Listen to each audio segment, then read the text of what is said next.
ያሻረን ሕዝቦች ነን በስራ ለስራ የኖርን ድንቅ የባህል መድረክ የአኩሪ ቅርስ ባለቤት የተፈጥሮ ጸጋ የጀግና ሕዝብ እናት እንጠብቅሻለን አለብን አደራ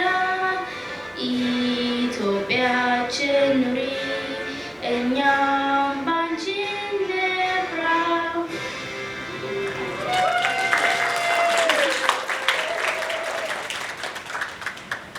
Thank you, ladies. That was beautiful, wonderful, fantastic.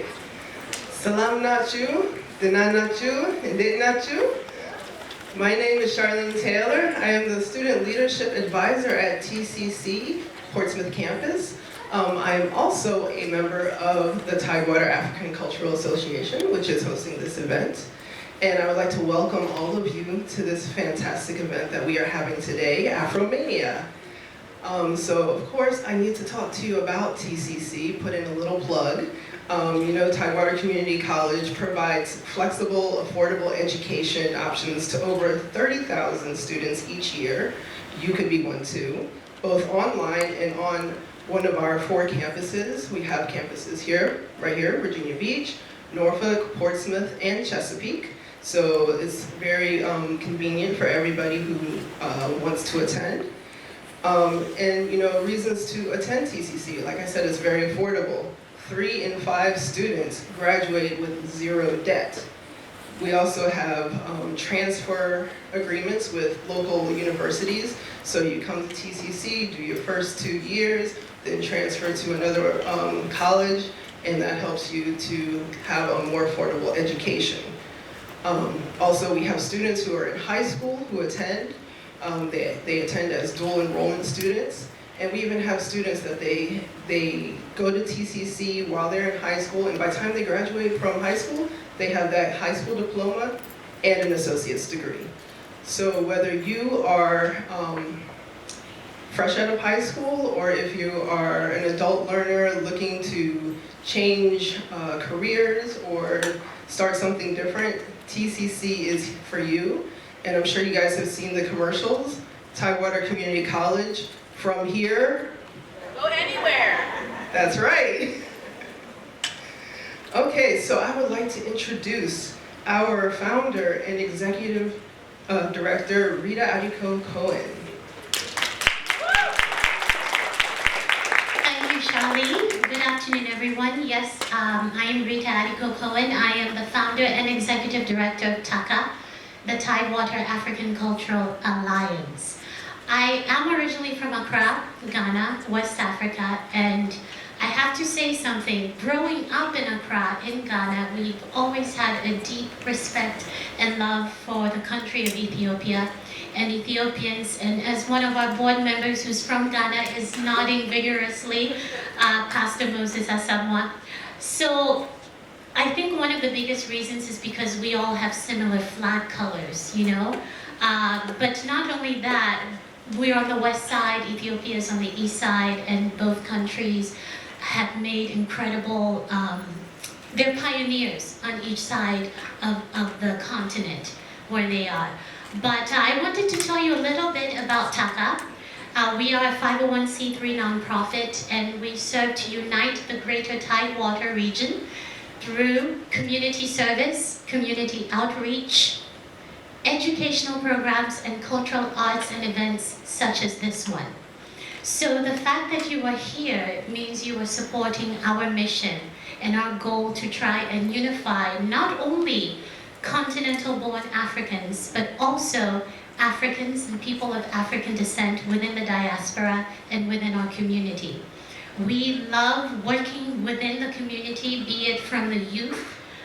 We do have programs in schools from K all the way through high school, as well as adults. So some of you have visited our table, and I believe when you first come in, it's the first thing you see. So if you need more information, if you have not visited, please go ahead and do that before you go. get yourself on our mailing list so that you don't miss other events like this.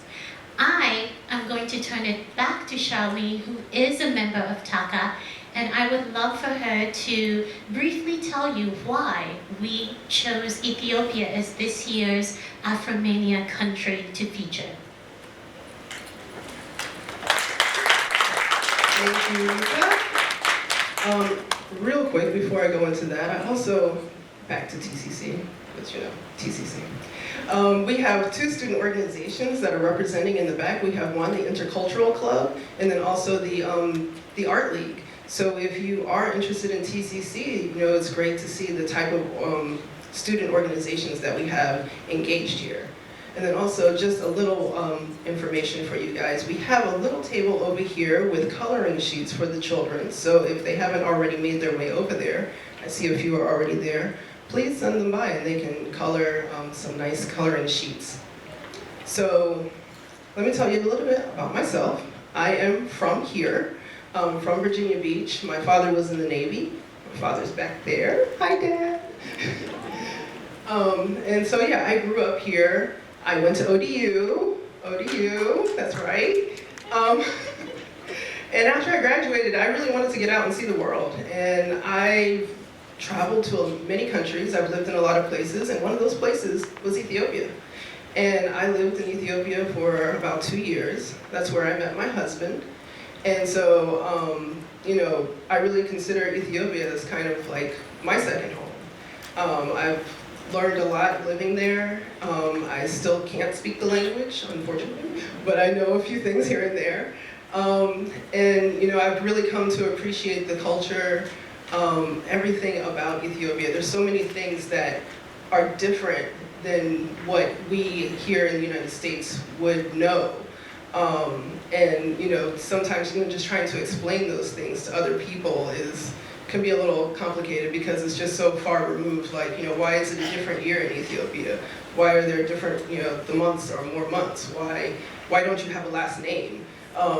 You know, there's a lot of things that is really, I find fascinating, and, you know, hopefully we can learn more about those things today. So that is my reason, and, you know, because I am a member, we decided, you know, Ethiopia is a great country to highlight. And there's also a large Ethiopian community, Ethiopian and Eritrean community in this area. So, you know, we definitely want to represent the different cultures that are in this area. So, since I've learned a lot about Ethiopia, it's your turn. We are going to watch a brief video presentation on Ethiopian history. So, Steve is going to show that for us right now.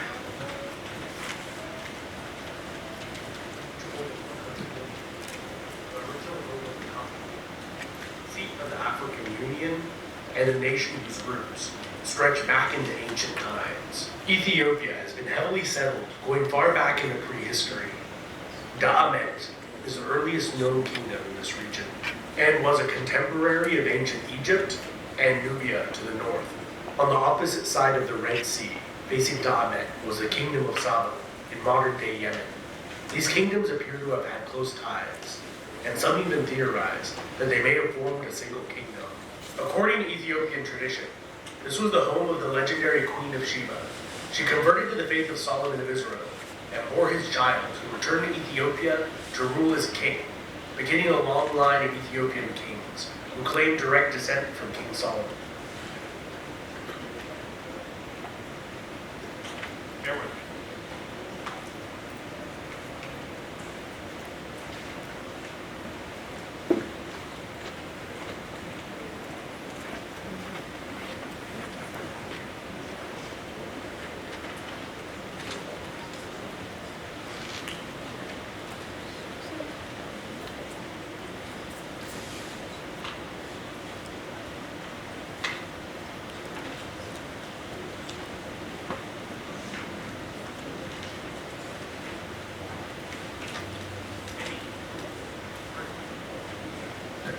The Ethiopian Church today maintains the Ark of the Covenant was brought to this ancient kingdom during this period, and has been kept safely there under guard for more than 2,500 years.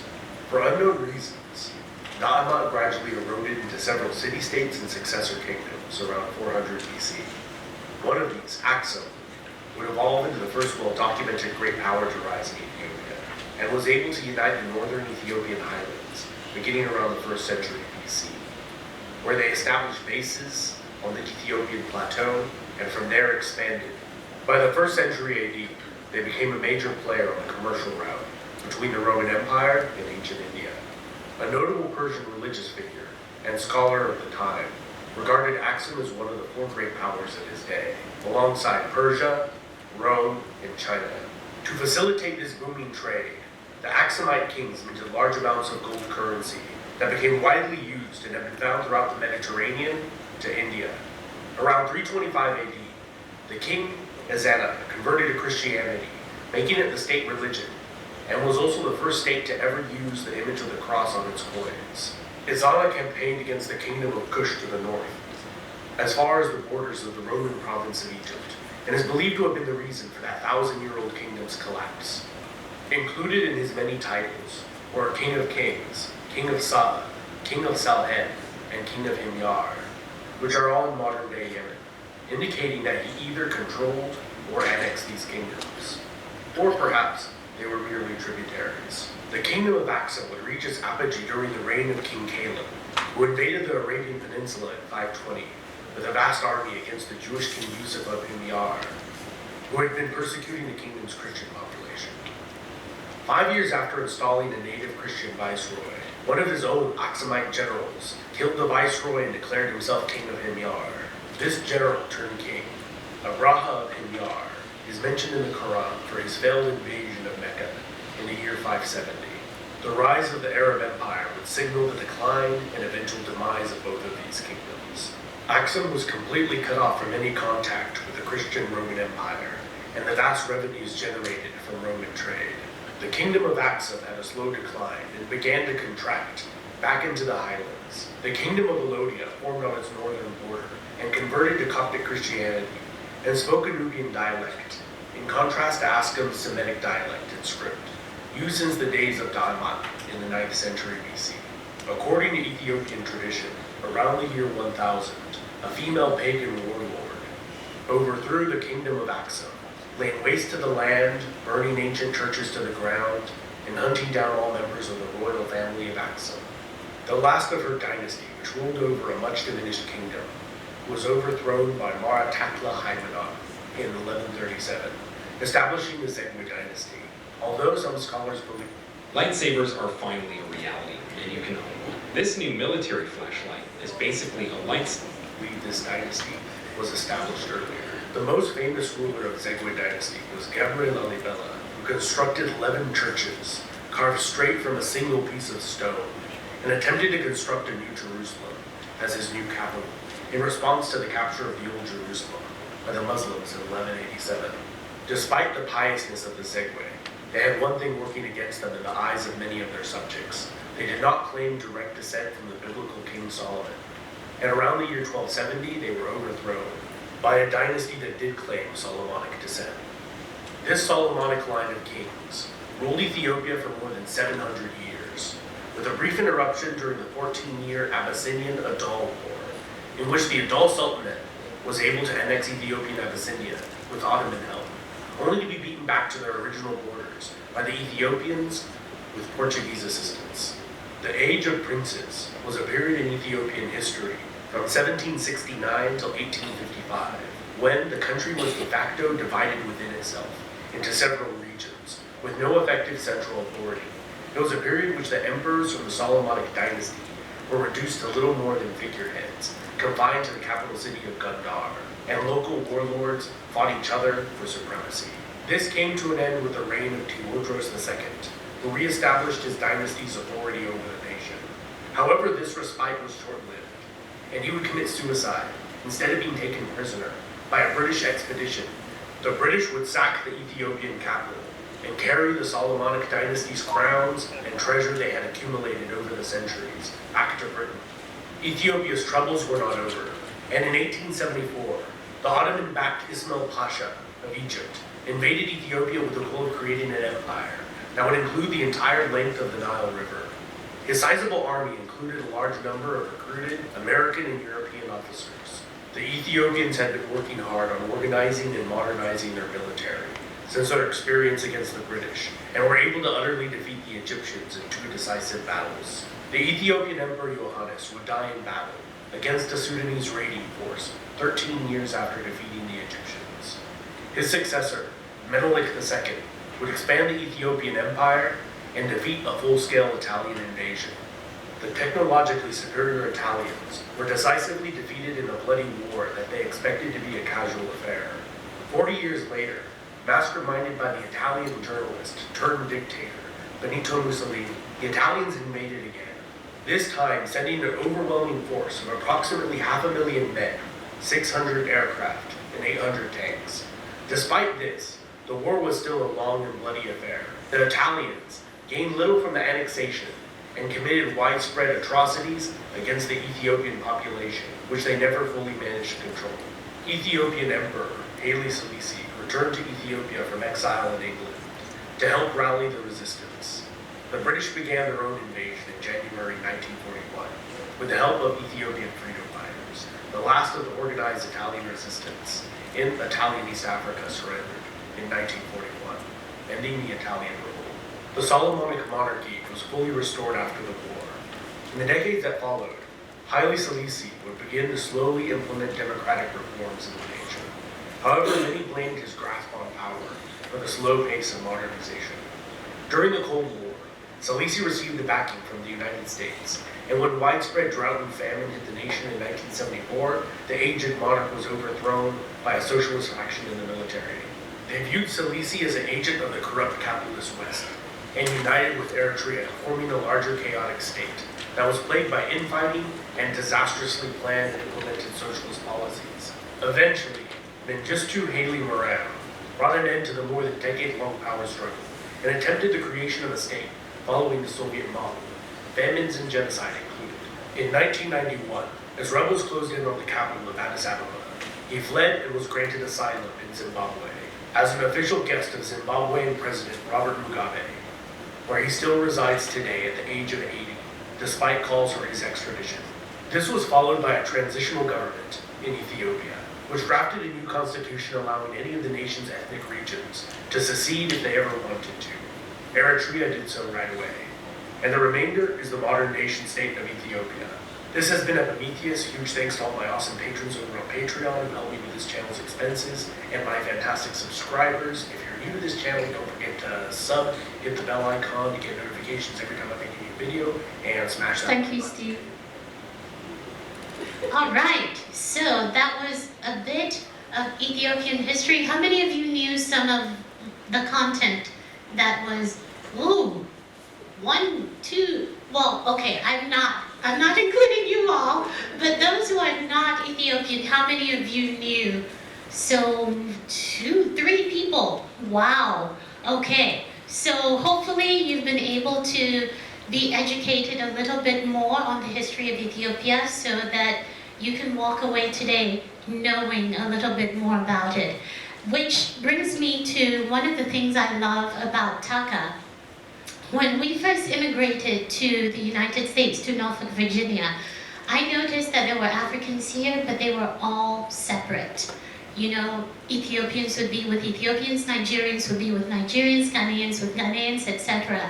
As a child, and to this day as an adult, I wanted to have us come together more. And then, of course, with a history of Africans documented coming to the United States, particularly to this region when they first came, that's why I decided to found and create Taka, a place where we can all come together regardless of where we're from. So there are 54 countries in Africa, each country sometimes having hundreds of different cultures and ethnicities and languages. So you can imagine that if we were to spend the actual amount of time it would take to learn about one country, it could span at least a month. And we have 2 hours now left to be able to do that here. So we're going to move on. But I want to introduce you to one of our board members who is of Ethiopian descent. Her father is Ethiopian, And her name is Zoditu, named after one of the empresses of Ethiopia. And she's going to tell you a little bit about herself and what's happening next. Thank you, Rita. Good afternoon, everyone. I want to start by saying Amasiganalo, which means thank you to each and every one of you all for being here. As Rita mentioned, my name is Zoditu Tadessa, and I am a board member for the Tidewater African Cultural Alliance. I was born here in the United States. However, my father is a first-generation immigrant from Ethiopia to this country. My mother is an African American. She's actually here in the audience with us today. So today's program is very near and dear to my heart, and I'm so excited that Afromania this year is focused on the country of Ethiopia, and that you all have the opportunity to learn a little bit more about the cultural heritage and the history of my home country. I'm also super excited today to announce the next segment in our Afromania presentation or program. We will have up next Miss Naya Moyer, who is a member of the Maury High School Black Student Union. And it's near and dear to my heart because I'm alma mater or a graduate of Maury High School. So Naya is going to be here to talk to you all about two notable Ethiopians in the Ethiopian community. And there was no Black Student Union when I graduated from Maury High School back in 2005. So I'm so excited that Taka has had the opportunity to partner with your organization and encourage you all learning more about African heritage. Thank you.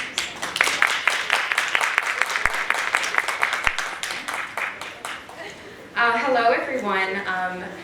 Like she just said, my name is Naya Muir. I am one of the co-founding members of the Black Student Union at Maury High School. I am a senior this year, and I just wanted to say thank you to Taka for allowing us this opportunity to come up here and speak on some notable figures from Ethiopia. And I'm also going to share the floor with two of our other members here at the club that are going to be presenting with me. Hi, my name is Deanna Jenkins. Like she said, I'm a member of the Black Student Union at Maury High School. And I'm going to pass the mic to another member. I am Dominic Jenkins, Deanna's older brother. And I am obviously a part of Maury's BSU. So they're going to start off with our first notable Ethiopian, Sinai Faseha. Okay. There you go.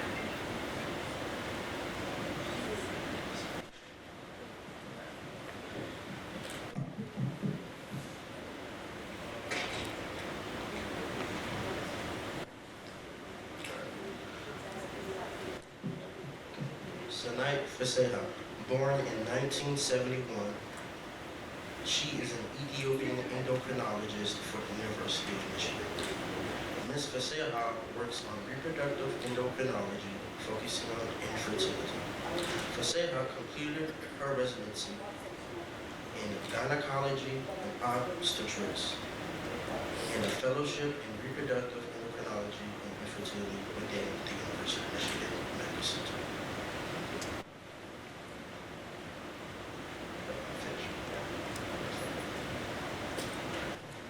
Her accomplishments are being the founder of the Center for International Reproductive Health Training within the University of Michigan. In abbreviation is the CIRHT.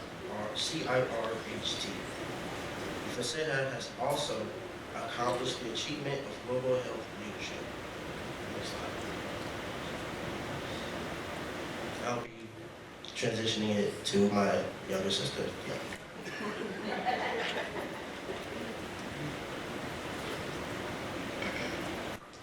And these pictures show Faseha's career accolades and accomplishments, as well as her organization's success. Next slide. Faseha has impacted Ethiopia by fearlessly advocating for Black women's health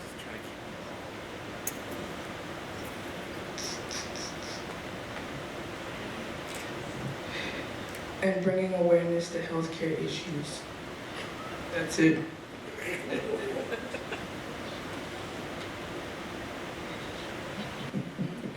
Thank you guys so much. So our next person that we will be presenting is Feyesa Lilesa. So he is a very famous Ethiopian runner. He competed in the 2016 Rio Olympics.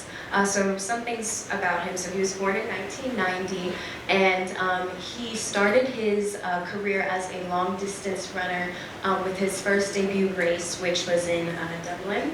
And he has since won multiple bronze and silver medals, and his most notable career wins occurred in the 2016 Rio Olympics. And so he captivated the world not only by his success in long distance, but also by his notable drawing attention on the global stage to the struggles of the Oromo people in Ethiopia.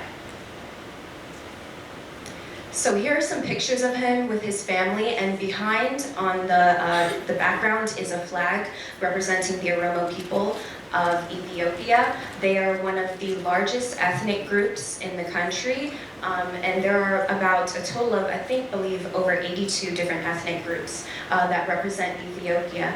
And so one of the things that makes him so notable, not just as a runner, but as an activist, is during his 2016 win in the Olympics, he held up 2 crosses with his arms to show his solidarity for the rest of the Oromo people who were suffering at the time, and still are to this very day.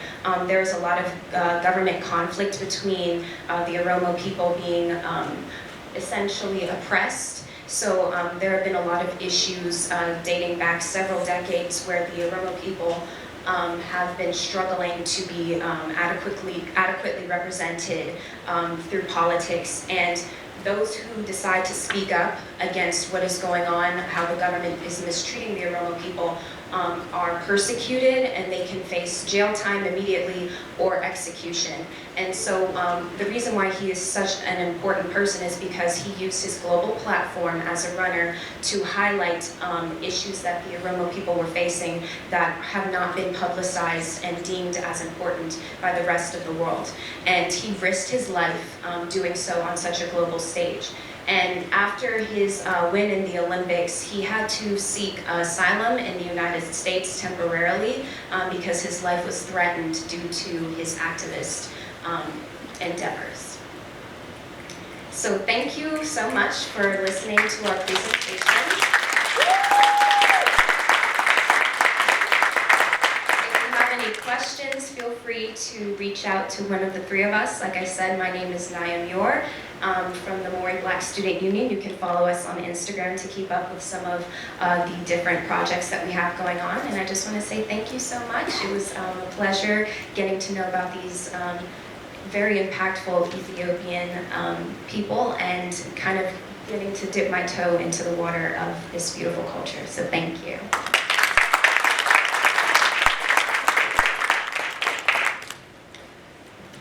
Thank you so much. Isn't it fantastic that we have high school students that are educating us today, right? Okay, so I don't know about you guys, but I'm excited about our keynote speaker. Little story about him and me. 2 years ago, when the pandemic started, I was pregnant with my first child. And my husband and I, we had already decided on a name, but we didn't tell anybody. You know, some people, they don't want to say anything until baby's born. But what we had decided was Howie. Howie was the name that we had decided for our little girl. And then I found out from my friend, Miss Alicia Peoples, who is also very important and significant in bringing our keynote speaker here. So Alicia right there, please wave to everybody. And so she told me about Etan Comics, and I was just like, wait, so my child is a superhero? Like, that's amazing. So I have to have the comics, I have to have everything that says Howie, because in this country you're not going to see that name probably anywhere. And so it was very exciting for me to really get to know more about the comics, read the stories, get to know about our speaker. So I'm so excited that he's here today. And so let me tell you a little bit about him. So his name is Besrat Debebe, and he's the founder of Etan Comics. And he's the writer, creator, and the first Ethiopian superhero, Jemben and Howie. He was born and raised in Addis Ababa, Ethiopia. He holds a bachelor's degree in aerospace engineering. Kind of smart. From the University of Maryland, and a master's degree in business administration from Indiana University. In 2018, his love for graphic novels and fantasy stories led him to establishing Etan Comics, a Pan-African entertainment company bringing African stories to life using comics and graphic novels created by African storytellers. His works have been nominated for Best Graphic Novel Awards and featured on BBC, OK Africa, Comic Beats, and many more. And let me just tell you that now, we've just recently found out that his comics are going to be produced worldwide in 11 different languages. You will be able to find his comics on places like Walmart, Target, Amazon, Barnes & Noble, small places. Pretty exciting, right? And so, if you have not already received your signed copy of Howie, they're at our Taka table in the back. But without further ado, I would like to introduce you to Mr. Ato Besrat Debebe.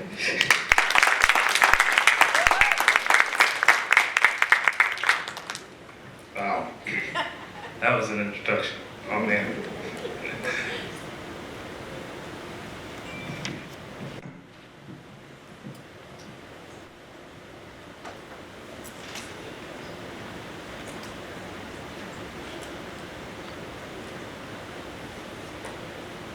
Good afternoon, everybody.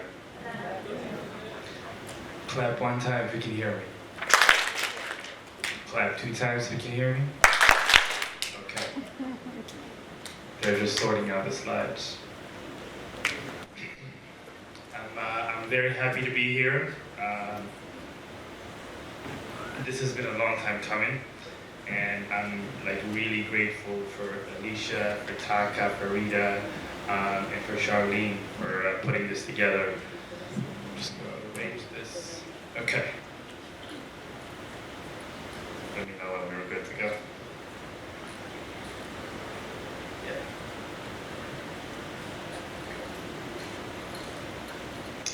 There we go. I think is it in full slide mode? Okay. All right. So I'm just gonna get started. Please let me know if there's any time issues, signal me, speed up. Sometimes I talk about it. I get excited about this stuff. Okay.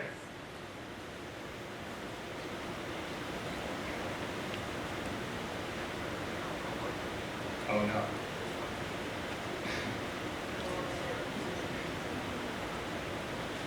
There you go. Should I click it? Yeah, there it is. There we go. Okay. All right. So my plan today is to just, give you, my journey, our journey in this field, in this career. I'm gonna be as real as possible with you. I don't like sugarcoating things. This is a hard thing to do. And if you are interested in it, I want to give you the real kind of journey I've had through it. At the same time, it is the most gratifying thing that I've done in my career. You've heard I'm an aerospace engineer. I have a business degree. I think I've done a lot and accomplished a lot of things that my parents would be very proud of. But this is one of the things I'm most proud of doing, and I will continue to do. But I feel like it's been it's kind of my calling and purpose. So I just want to share that with you guys, okay?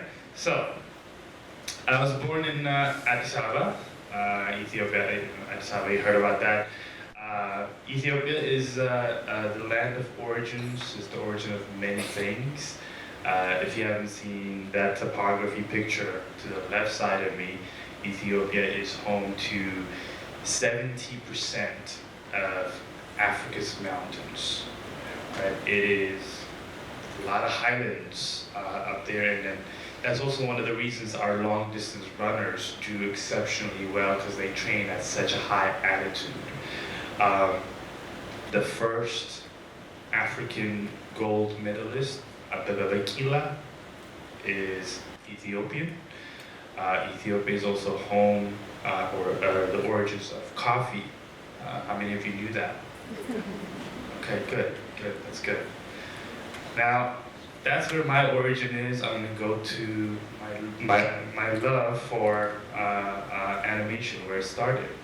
Back in Ethiopia, we used to have a VHS cassette tape, and it had one episode of this show, Superman, a 1948 animation by Paramount Pictures, and the audio wasn't that good. It was not the best quality, but for me, it was IMAX. Okay, I loved it. I watched it multiple times, and I just remember just wondering how they did it and how they could tell such an amazing story. So that's my earliest recollection of loving animated stories for me. And then, of course, you know, Disney has a lot of influence, a lot of imported stories. I was a huge fan of Disney movies, animated stories, huge fan of Harry Potter. Harry Potter helped me learn English, develop my vocabulary. It just expanded a lot of things for me.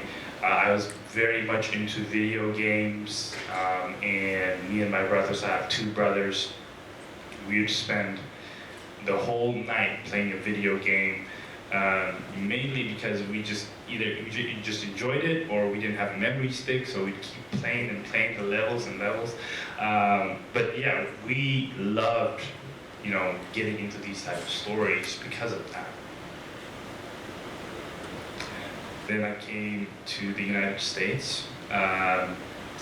This is in 2004, and that was, you know, the style back then, so don't judge me. It was in at that time. So came here, that's my mom on the right side of me. Huge culture shock moment, right? I thought I knew, you know, through these stories and everything, but I didn't know as much. I came here, you know, the language was still a barrier, had to learn again. And again, I fell into the things that helped me learn, which is animated stories. Now, when I was in Ethiopia, we used to have, you know, we used to get the animated content in small doses. Every Saturday, for example, there used to be a kids show, Ababa Tesfaye. Any of you familiar with that? Okay. Maybe I see a few nods there, here and there. And what would happen is, I like that. What would happen is in that program, first, there's an elder that would come and tell us a story. And then at the end of the program, there's like a 15-minute time slot for animated movies from Disney that's imported and translated into Amharic that we would see. And we just wait till, you know, whole program just to see that. And that was how we were like, that's how passionate we were. And we were given it in small doses.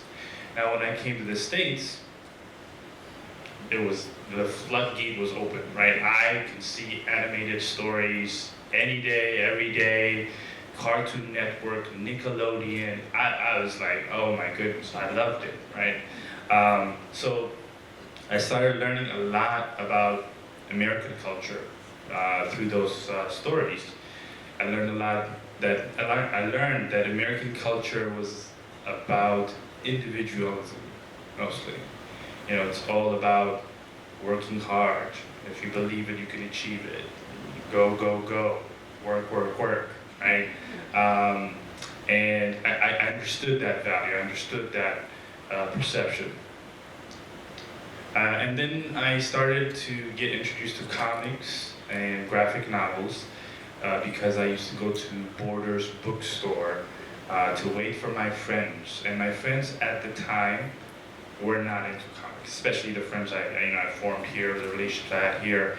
They were not into comics, and so I would hide in Borders while I wait for them to read these comics. And I remember connecting how I used to watch that Superman episode to the comic itself and realizing, oh my goodness, like all these stories actually came from these books. And I was mind-blowing. The art was beautiful and the dialogue was crisp, and I'm like, wow, this is really awesome. That was the first time I remember like really falling in love with comics. And then that evolved into manga. You know, the more and more I grew, and the more I realized that my friends frowned upon comics and graphic novels, I kept that to myself. So, when I couldn't no longer read in Borders, okay, I was like, I gotta read online, right? So I started reading online, and I found this website called One Manga, and it would have tons and tons of amazing stories, Naruto, romance, different genres. And through manga, I learned about Japanese culture.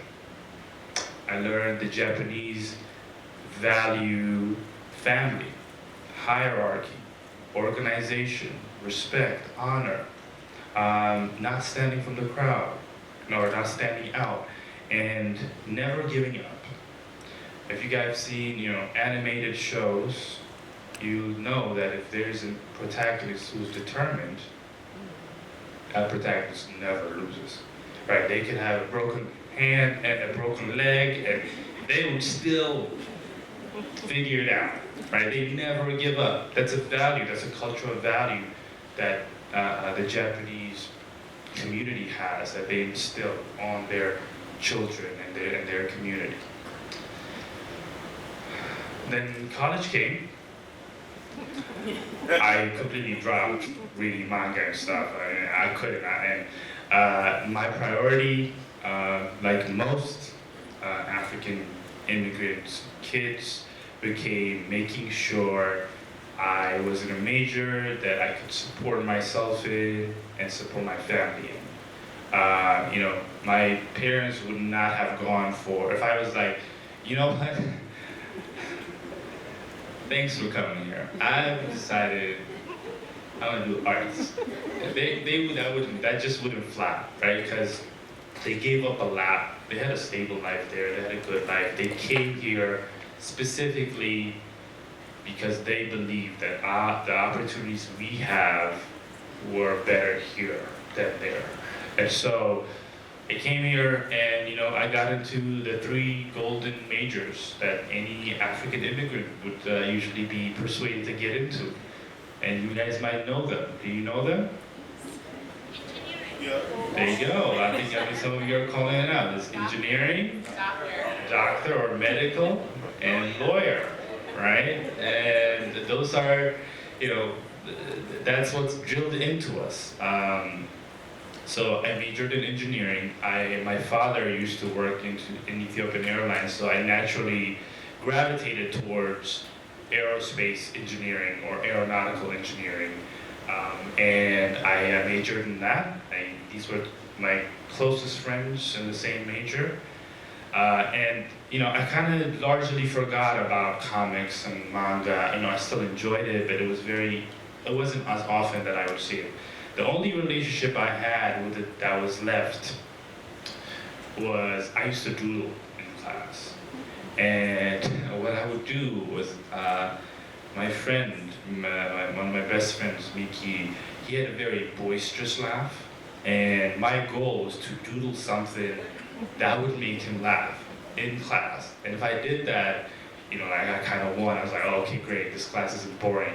And so, by the way, don't do this. I'm not endorsing this, I'm just telling you my story. So I used to do that, and you know, the doodles are like, they're cheesy, and they're not like, it's not like I was the best writer or something, or the best artist. It's just so simple stuff. I would just take an experience, like for example, he was obsessed with getting hired by Boeing, and I wrote a doodle about that, and him picking up his phone, like that's this doodle, like picking up his phone and then trying to see if they called him back, no, and then they didn't call back, and then his sister calls him back, and he's upset, and all that stuff. Very simple stuff, right? Just something that kept that thread of my love for comics going. Then I graduated. You know, distinction, and got my job. I moved out from Maryland, went to Connecticut, you know, finally started taking care of myself, paid my loans, started taking care of my family. I was the poster child for our family. You know, I was the one invited, and oh, look at my child. He's that engineer. Have you met him? Meet him again. You know, so it was so. I got everything that I was aiming for, or at least my parents wanted for me. But I also realized quickly that, you know, yes, I enjoy engineering, but this is not something I see myself doing for 40 years, every day, and like for, you know, 40 hours a week. Like, it wasn't it, you know. There had to be more, right? So I started diving into business ideas. I took, you know, I did my business major, and then I said, okay, you know what, I want to explore doing businesses.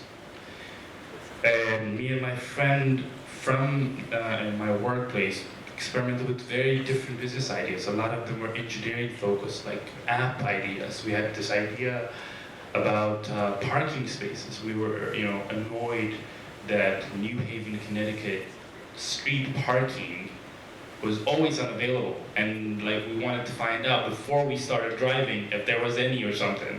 And we were like, what if there was an app and we had a sensor and things like that? Okay. And then it became too much, like, oh, but you know, we'd have to get permission from the city, like, okay, drop that. Then we had a travel business idea about what if people suggested where to take the best pictures when you travel to Europe or Asia, and it would be crowdsourced information. And then things got difficult.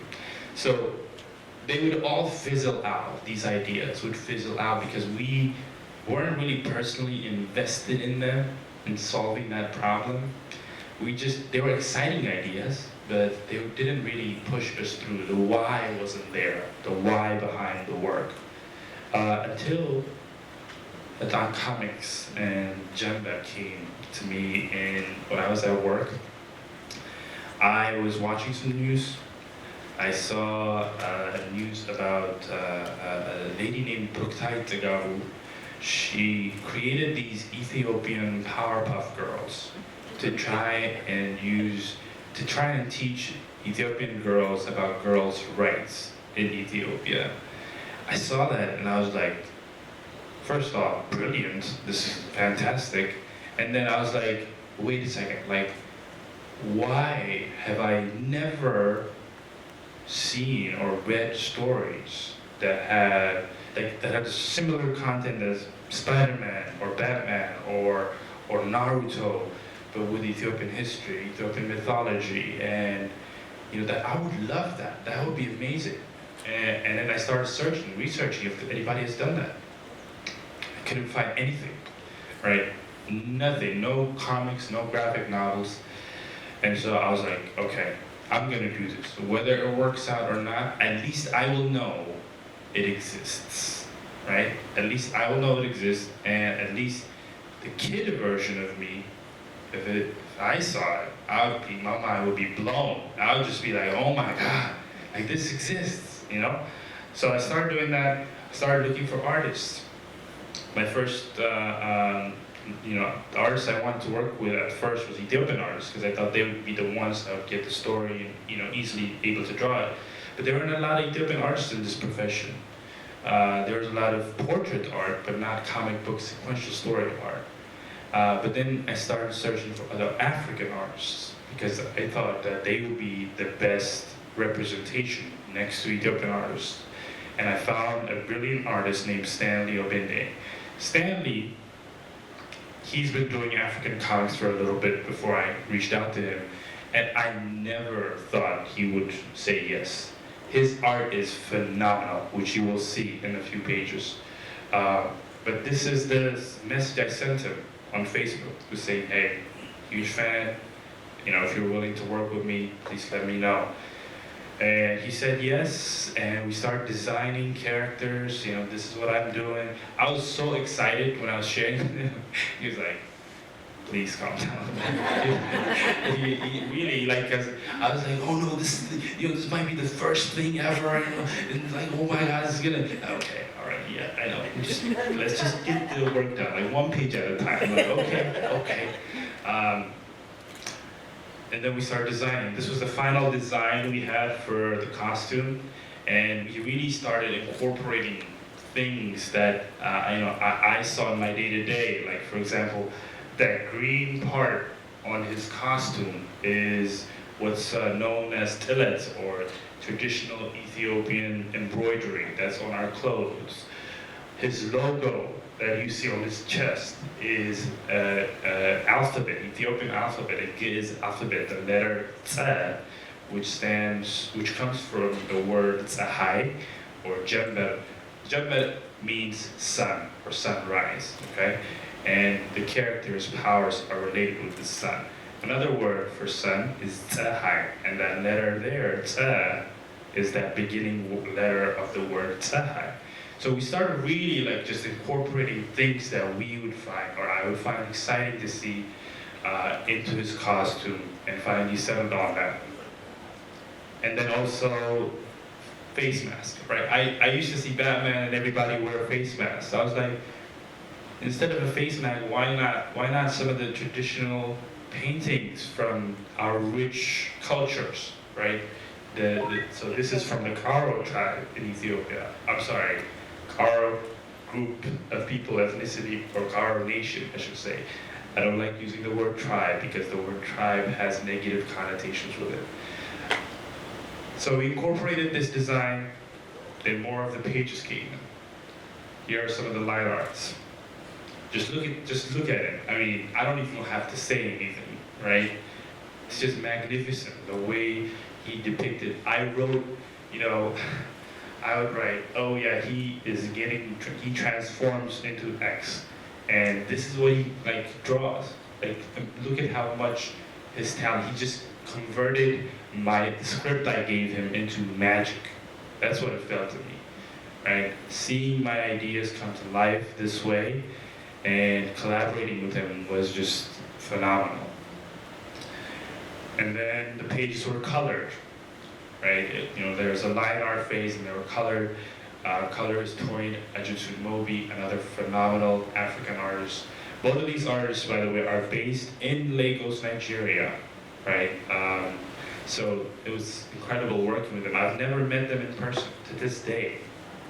I've never met them in person, but we've talked by video chats, we've talked online many times, right? I've called them, all that stuff. And we have a great relationship. We're almost as close as family now. Then it was lettered.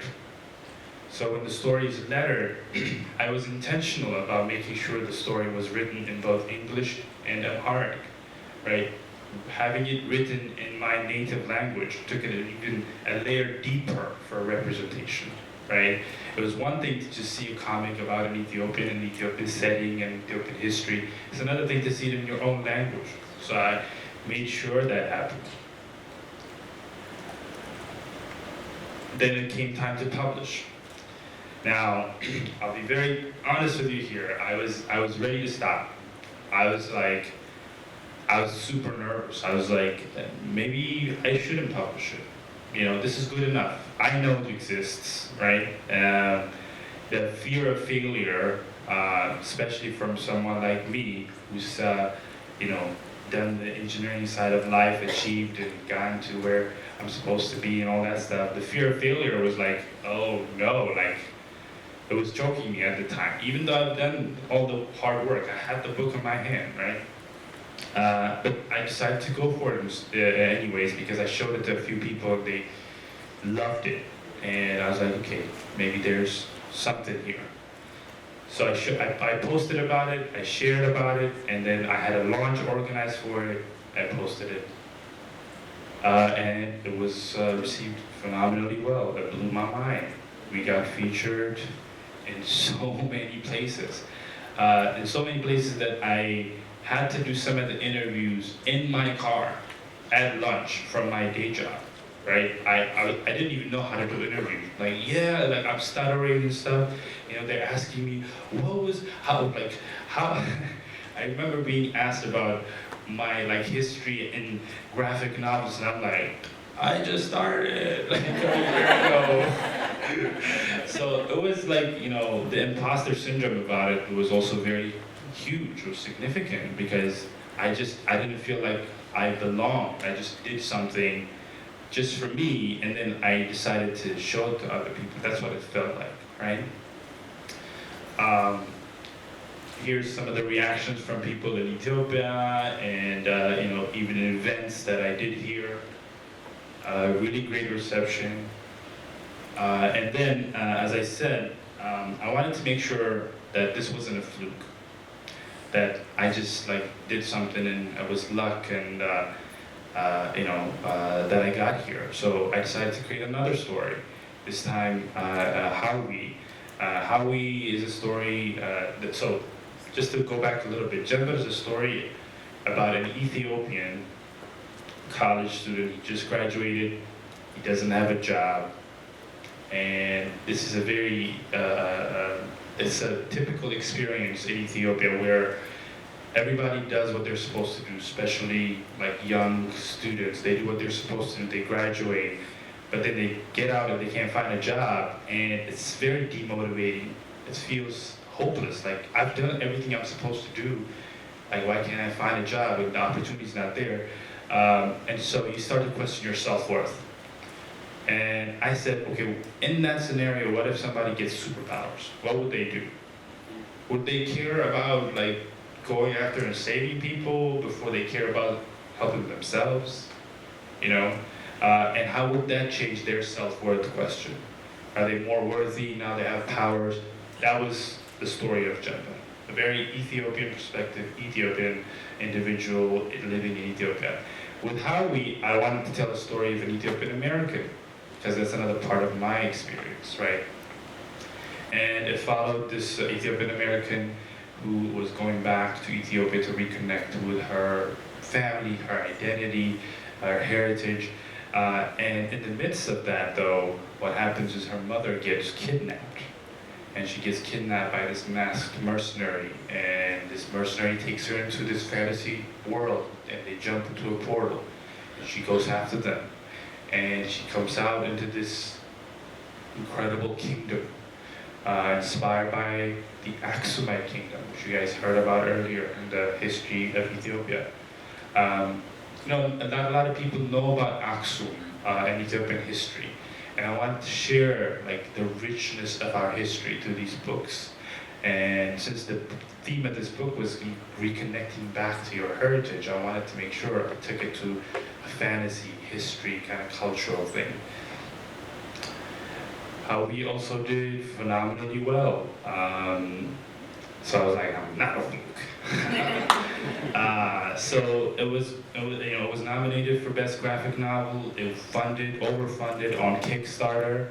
And the thing that blew my mind the most, somebody cosplayed it at a comic convention and came out to meet me.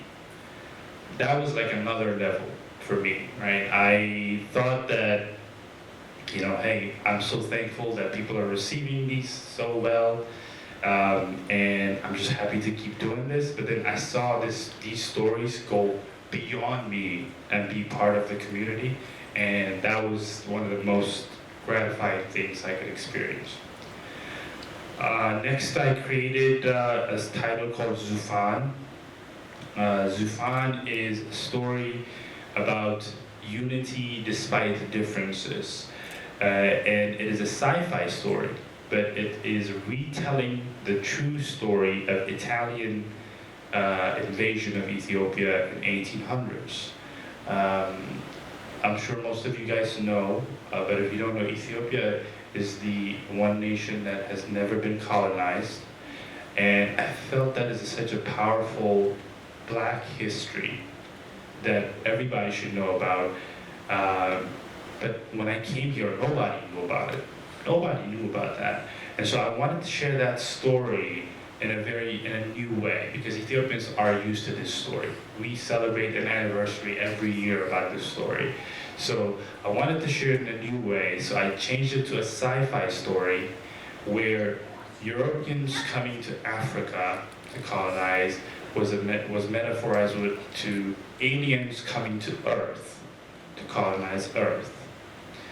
And Ethiopia, the only nation that survived, would be represented by Africa.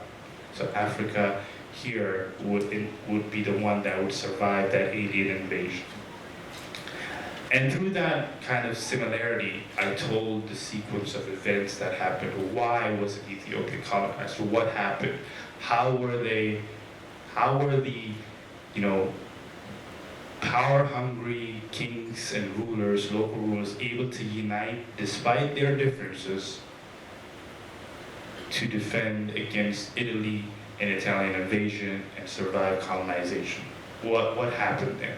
And I think it's a very prevalent story for our time, for our present day time, which, division is so rampant in many, many ways. That story also did really well on Kickstarter.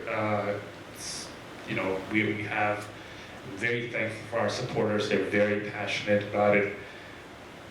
So these are the 3 stories we have out. Jemba have a full graphic novel. Same with Howie has all up to issue 3. If you came here early, I think you're gonna get an issue 1 of Howie over there. And then Zufan came out. Zufan issue 2 will be coming out in a few weeks.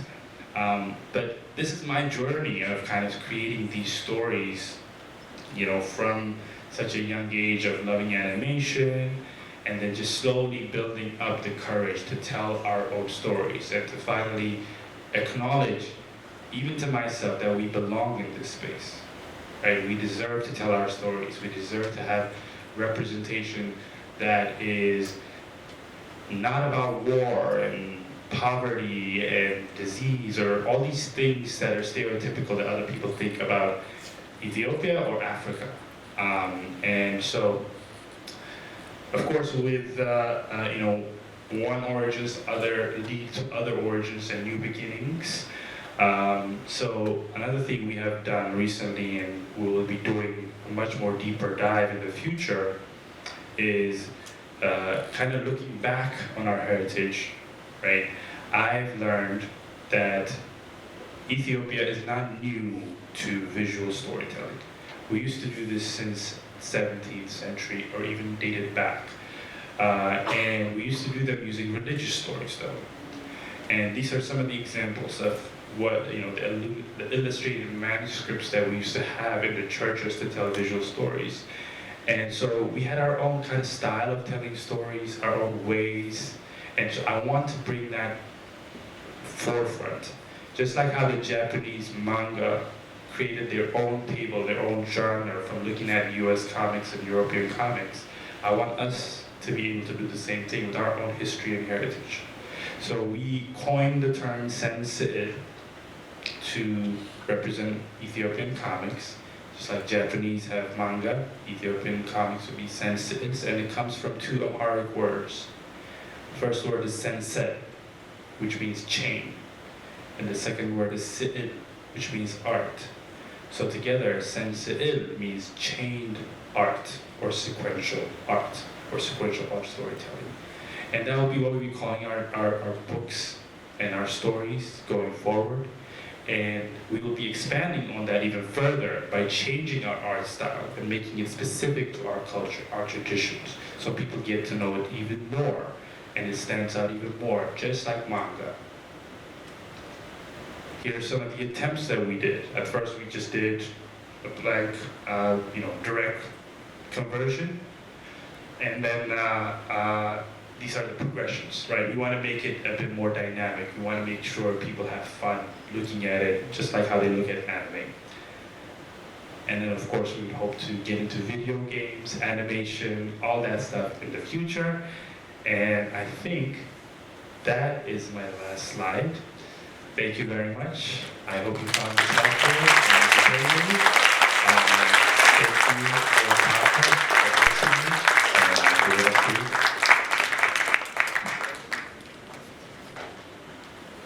Amasagino. Thank you so much, Basrat. Once again, please, let's give him a hand.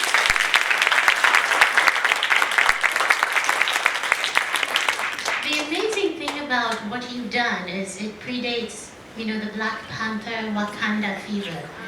And Wakanda is fictional, although we would like to think that there are places like that exist in Africa, and perhaps they do. Some discoveries have been made, but you created this using African artists that you've never even met. That's the first time I've heard that. That's amazing. Of course, it's fictionalized, but it's based on truth. So that's another big, big plus. We have a few minutes. If anybody in the audience would like to ask Basrat, some questions. So if you, okay, let's see how we can do this. We have one mic, so hold on. I will come to you. Or you can we meet halfway? He had a few questions. I see that you said you did aerospace engineering. I was looking at the comics that you created. Did AutoCAD ever play a part in that as you created comics such as that? Hey.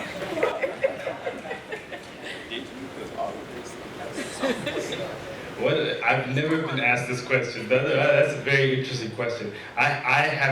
We have not used AutoCAD to date. AutoCAD, I've used in my work in aerospace, but usually AutoCAD is more for designing, structures and things like that. Well, our team members use mostly Photoshop, Deep Studio Paint, or like Blender, things like that to do any designs. So, yeah. Did you have one more question? I think we can I think you answered the one with Wakanda because I seen the female in the picture and I saw that movie. I was like, that looks kind of like similar to the woman in Wakanda Forever. So that's my second question. Okay. That was creative. I like that. I'm glad. Thank you. Anyone else? Howie's in the house. Oh, yes, Howie in the house. Yeah. Are there any other questions for the audience?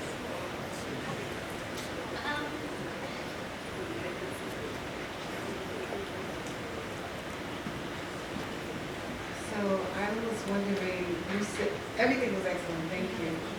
And I wanted to know, I heard you say you don't use the tribe word because of, Okay. and I was trying to figure that out because I studied under Bishop McKinley. I'm not sure if you know who he is, and he taught us back in the 80s about Kush.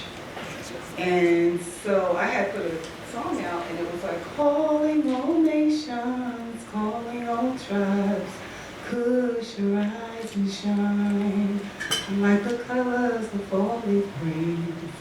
So all nationalities, every nation, every tribe, come together and be unified. Dream on, Kush. Psalm 68:31, arise and shine.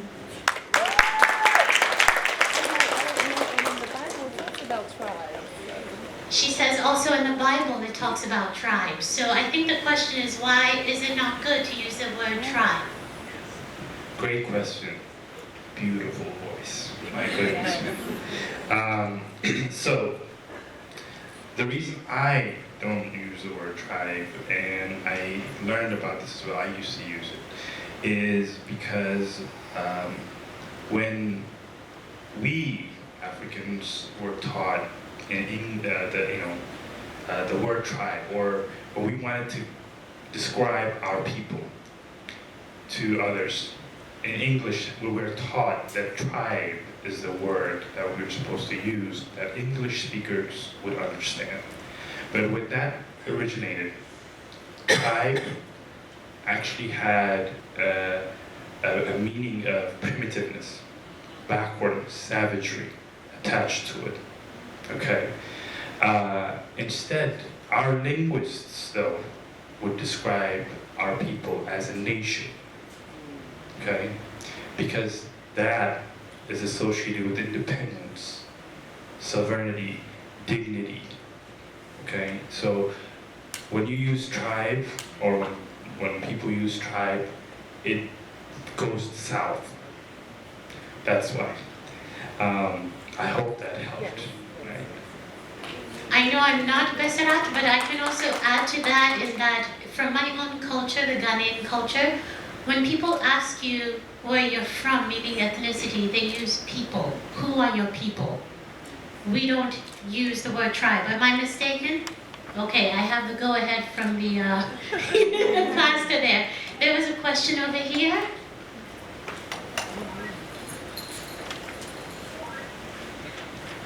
Greetings, brother. So, did you, as a writer or as the conceptualist, find it difficult conveying your ideas to people outside of yourself? Because I'm using what you know. Basically, I also am a writer, and I feel like I'm an artist, but I'm not good enough to be an artist. So, like, the question is how to move that forward. How did you feel moving that forward when you gathered those people together? And after this, we have time for one more question. Great question. So that was the reason, actually, at first I wanted to go with like Ethiopian artists, right? I was like, oh, they would get it right away if I said this and that. But you know what happened? So then the next thing I did was, who is the closest person that would understand these experiences? I tried to find out who that was. And even after that, just like you said, there were barriers. I had to help them understand. And I would often do and gather research, examples, pictures, and really like have a sit down, talk to talk, just clearly, just, you know, back brief me what you understood, you know, this is what I meant, just have those style. Unfortunately, there's no other way but through, like you have to do this part of it. I've had more challenges, honestly speaking, I've had more challenges describing what comic books are and comics to Ethiopian parents than fellow African writers and creators and things like that. Ethiopian parents, man, I've had such a wide reaction. I've had some who get it immediately. I don't even have to say anything. And then there's some that's like, this is Illuminati. You shouldn't be doing this. And I'm like, how do you even know what, like, you know about Illuminati, but you don't know what comic books are? It doesn't make sense, like, you know? So very diverse things, but I would say, as a writer, what I would do is I would put together the research material, the pictures, the things I'd have the communication as much as possible, and that's the best I can do. Yeah. One more question.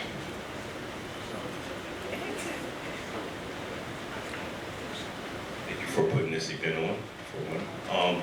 I wanted to ask, it looked as if you had other nations coming together over time. I seen Kofi on there, I'm guessing that's West Africa. So will there be a United Nations type fight? And also, how do you come up with your names if they're proper? Great questions. So I think the first question about the United type thing. So the Zufan story is the first story where I've introduced characters from other African nations. I've usually stuck pretty much to my lane with Ethiopian characters. But with the Zufan story, as I told you, I'm using Africa as a metaphor for Ethiopia, right? Ethiopia was invaded by Italy, and at the time, Ethiopia had a lot of different kings from different types of backgrounds, and they had to come together. And in the Zufan story, aliens invade Earth, and they try to invade Africa, which has different nations and countries, and so they have to come together to defend against aliens. So with that way, because that even shows so well how different opinions were at the time. You know, everybody wanted to rule. Everybody in Ethiopia was like, no, I'm better than you. you know? It was like you had to unite despite these like differences of opinions that you had. And I feel like, as you know, I like to identify myself as a Pan-Africanist, and I love nothing more to see than all of us embrace that. But I felt like with this story, I could do that well, right? While paying respect and, you know, all that to every single nation, and showing their, you know, showing why each is so beautiful, right? It's so beautiful, and like, and then we can do it. We can unite despite our differences. You know, it can be actually make us stronger, right? So that's the part. The part about the names. I come up with names. The names come to me after I've done the story. The first thing that comes to me is usually the theme of the story, or what the story is about. Like a theme that you may be familiar with, like for example, in Spider-Man, the theme is with great power comes great responsibility, right? And just when you have that theme, you know what the character is going to be like. Well, the character has to start out as somebody who doesn't understand that with great power comes great responsibility, and you educate them through the story, and at the end they're like, oh yeah, with great power comes great responsibility. So the same way, for me, you know, with the story of Zufan, for example, it's about unity despite differences. So at the beginning, the person, the main character, Zufan, doesn't believe in that. Like, she is like, I'm doing my own thing. Y'all can follow me or not, you know? But at the end, she'll realize that, oh, I can't do it alone. You know, if I try to go alone, it's a disaster. If I go together, we're stronger, we'll survive, right? And so that journey kind of tells me, okay, who is this character going to be? What is this character? What's the story about? And then Zufan came to me. Zufan is an Amharic word for throne. So it's like a Game of Thrones. This story is about a Game of Thrones. So I was like, okay, that is a really good name, right? So I was like, okay, Zufan. And it's the same way with the other characters as well, Jemba and Howie, that I have to first like know what my theme is, what I'm trying to say with the story. And then once I learn about the character and everything, it comes to me at a later date. And we test it with audience and things like that to see if it works. So, yeah, no problem. Wonderful. Thank you. Those were all great questions. We do have to move on because we want to respect everyone's time. However, I'm going to volunteer Mr. Besserat to say at the end, if you would like to come up to him and ask him more questions, I'm sure that he would love to hear it. I also want to say yesterday we went to the Governor's School of the Arts and worked with the visual arts students, and he was a hit there. And a lot of the things that he was able to describe to them and tell them, it was a little more in-depth, but it was really, really fascinating to be a part of that. So thank you once again for being here, everybody.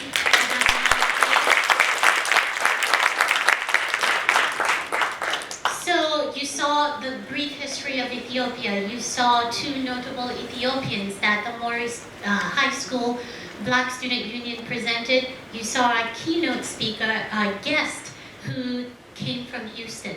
But we have some amazing Ethiopians right here in our local community. And there are many, many of them, but 3 of them gave up some of their precious time to sit with me in an interview and answer a few questions. And I believe 2 of them are here. And I will introduce you to them afterward. But let's take a look and listen. It's brief, but very interesting.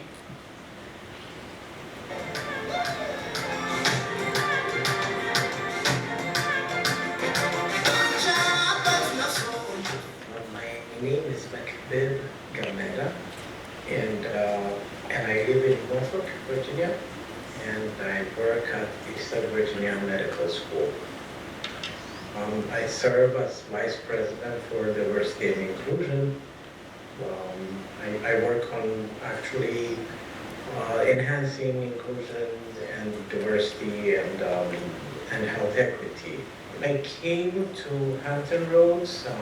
I got a call for the inaugural position at Eastern Virginia Medical School, Vice President for Diversity and Inclusion, and I wanted to explore what that was all about, and then I came to to visit the school and interview, and I found out that this Eastern Virginia Medical School was a very unique place, and that it was established by the community. And I felt that history and it lends to actually exploring that narrative.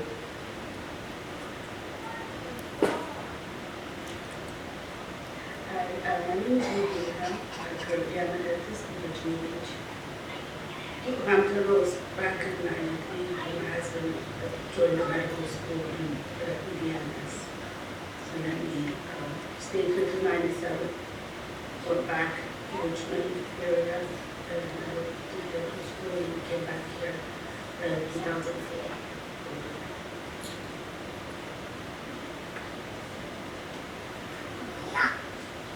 My name is Travis Lassie Kona, and I live in Virginia Beach. I work in a chainsaw factory still. The reason I came to Hampton Roads is because of work.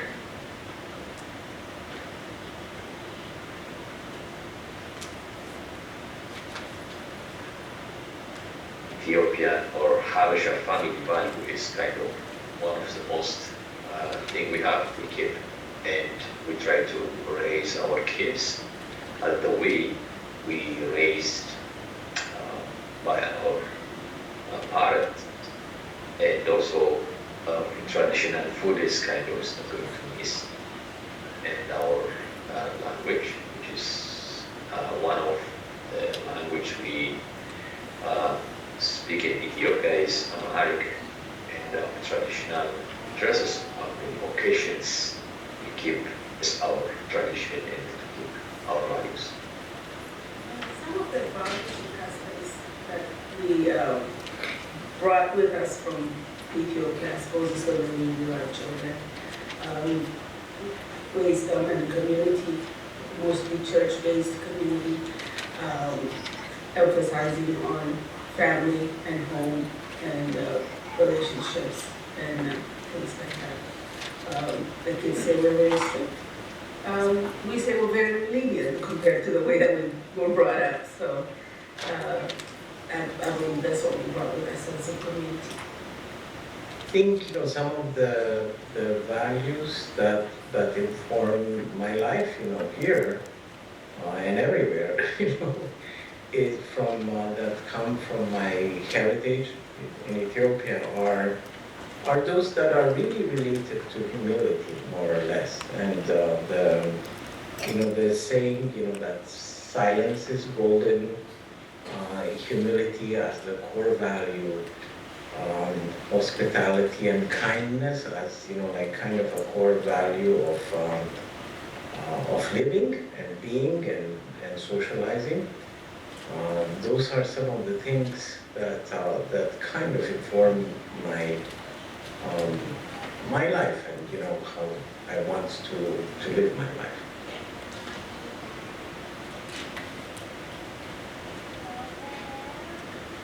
Well, I mean, the challenges and obstacles that I have experienced in this country are those that are experienced by a lot of people.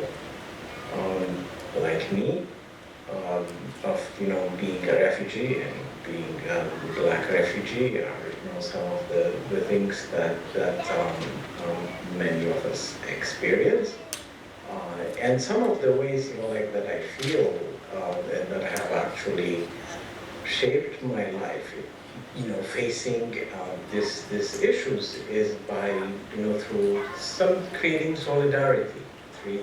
Through really understanding the context of who you are and your history, and